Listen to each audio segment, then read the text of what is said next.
దాదాపు ఇంటర్మీడియట్ మంది విద్యార్థులు ఇవాళ 100 లక్షల మంది వేల మంది విద్యార్థుల భవిష్యత్తు గందరగోళం అవుతారు.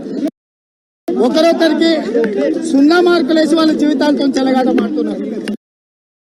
ఇవాళ రీవాల్యుయేషన్ మీద వాళ్ళ పేపర్లు వాళ్ళకి ఇవాళ 1000 రూపాయలు కడితే 1000 రూపాయలు కట్టిన వాళ్ళ పేపర్లు ఇవ్వడానికి ఏం ప్రాబ్లం?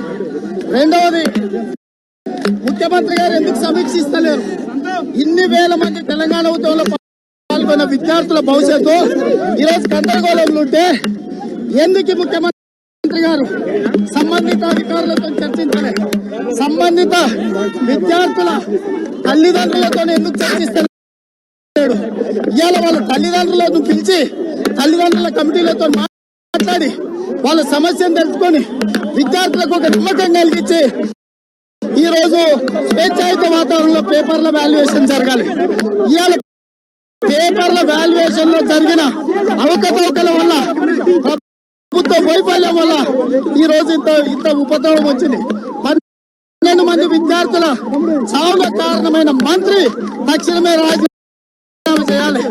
జగదీశ్వర్ రెడ్డి వాస్తవంగా మంత్రి వైఫల్యం చెందాడు. ముఖ్యమంత్రి ఇంతవరకు సమీక్షించలే. ఈ రోజు ముఖ్యమంత్రి బాధ్యత వహించాలి. ఇవాళ విద్యార్థుల చావులకు ముఖ్యమంత్రి కారణము. ఇవాళ విద్యార్థుల చావులు ఆత్మహత్యలు కాదు, ఈ ముఖ్యమంత్రి చేసిన హత్యలే. ఈ హత్యలకు కేసీఆర్ భారీ మూల్యం చెల్లించాలి, సమాధానం చెప్పాలి.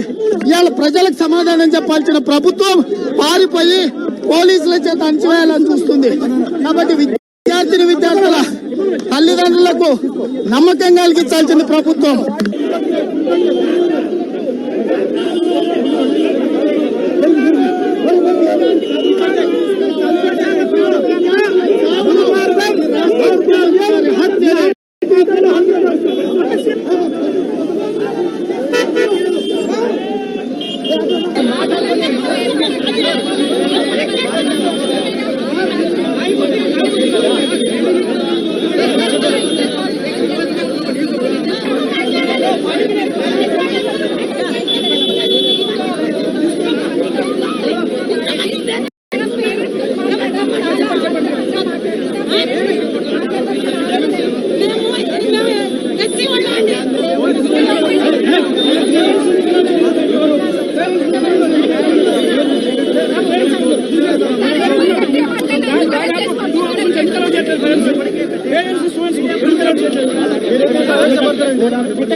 మీదకి వస్తాయి. అది కాదు, ఎంత దూరం